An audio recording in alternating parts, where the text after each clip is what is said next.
بسم الله الرحمن الرحيم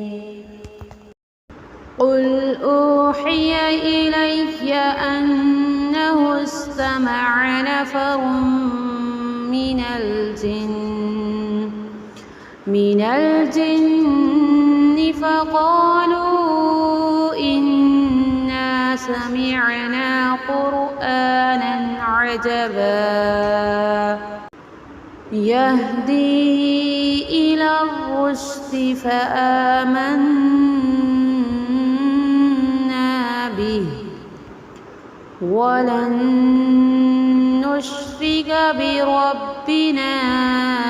أحدا وأنه تعالى جد ربنا ما اتخذ صاحبة ولا ولدا وأنه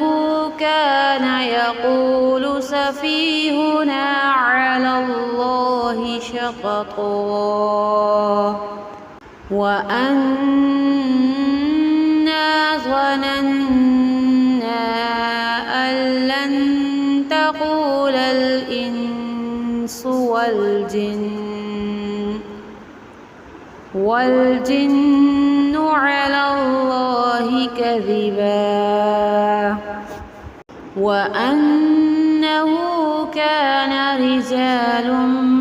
من الإنس يعوذون برجال من الجن